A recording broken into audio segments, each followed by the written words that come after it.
Hello, I'm Ollie, and this is Criminally, where I talk about crime, pulp, horror, that kind of thing. Today, Dickens and why I DNF'd him.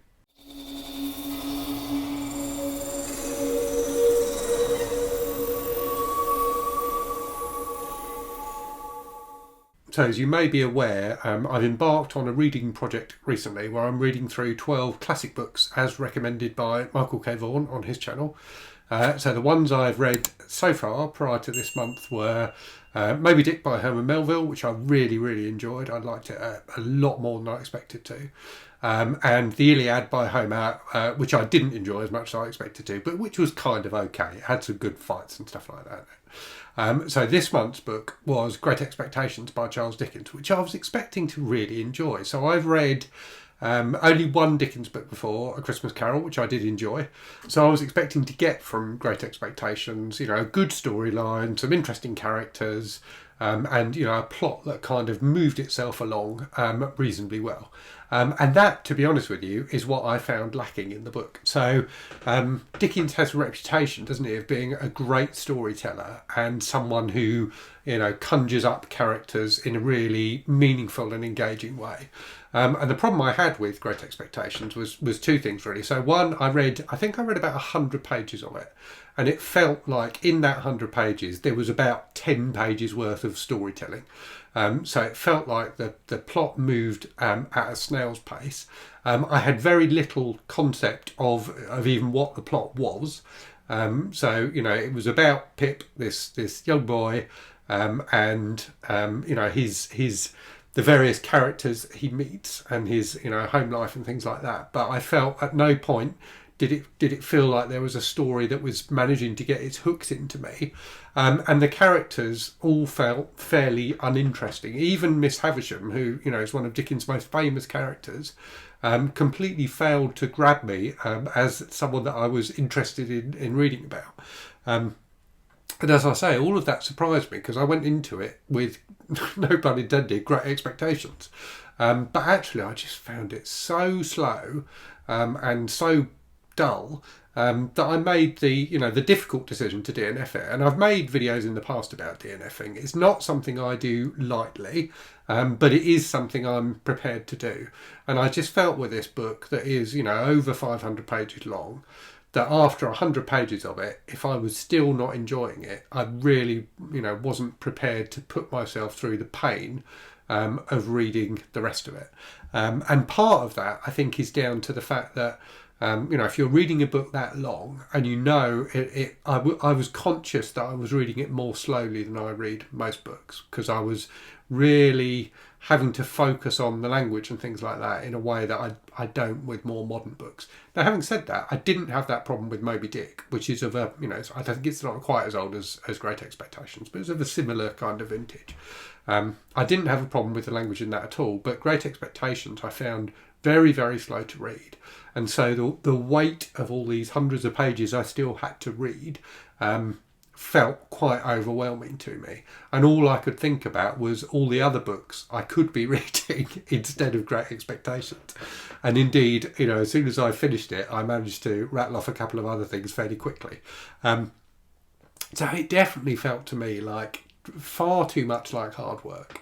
But I was very sorry to DNF it because it is such a greatly loved book. So many people clearly get a huge amount from it. I've had a number of people comment in the video that I put up, my Saturday wrap-up video, where I mentioned that I DNF'd it. A lot of people have commented in that and were surprised that I didn't enjoy it. But I think it's important that we're all true to ourselves when we're reading books. And even when it's for, something like this project, where my intention has very much been to read these books, I think it's important that I'm willing to DNF them if I'm really not enjoying them. And that, I guess, is part of the experiment in when you are challenging yourself to read different things, as I am in this project. It's important that you're honest enough with yourself to DNF things if you're really, really not enjoying them, and to the extent that it feels painful to read them. And that is, for me, that's a positive result in the experiment, in that I know I don't like the book. And it may be that if I, if people, a few people have said, oh, if you given it another 100 pages, you would have got into it. But I just didn't have the energy to do that. I didn't have the stomach for it. But yeah, for me, the point of the experiment is to see whether I like these books. And I know now that I don't like this one. And it's, it's heartening to me that I didn't start with this book. I think if I'd started with this book, and I did consider starting with it, I might have been turned off the whole project. But the fact that I started with Moby Dick, which was a book I absolutely loved, I think, is giving me hope that the rest of the project won't be as bad for me personally as Great Expectations was. So yeah, I wanted to make a quick video about it. Normally in this Wednesday slot, I will do a review of the classic book that I've read. In this case, clearly I'm not doing a review because I didn't finish the book. But I wanted to have a quick chat about the book anyway, and to explain why I had DNF'd it, and also to to reaffirm my belief that DNFing is sometimes the right thing to do. And it definitely felt like the right thing for me to do at this point in time with this particular book. Which isn't to say that I won't try it again in the future. I may try it again in the future. And I may try a different Dickens book in the future. So a couple of people have suggested that maybe A Tale of Two Cities or Oliver Twist would be more to my taste, being a bit more exciting. So maybe I'll try those in the future. But yeah, Great Expectations, it definitely didn't feel like the right time for me and that particular book. So, time for a random book from the shelves. I thought I would pick today one of a similar sort of age to Great Expectations. So I just checked. Great Expectations came out in 1861. This book came out in 1886, so not much newer than Great Expectations.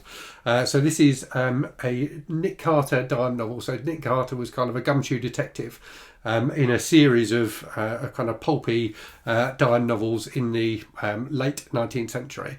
I really enjoyed this. And Nick Carter later became Nick Carter's Killmaster in like the 60s and 70s. It was a bit more of a spy character.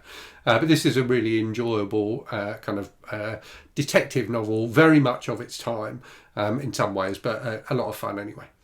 So I hope you found that interesting. Do let me know your thoughts on both Dickens and DNFing. I'm interested to hear what you think of both of them. And as always, thank you very much for watching. Hope you're safe and well out there. Hope you're really good stuff. And I'll speak to you again very soon. Cheerio.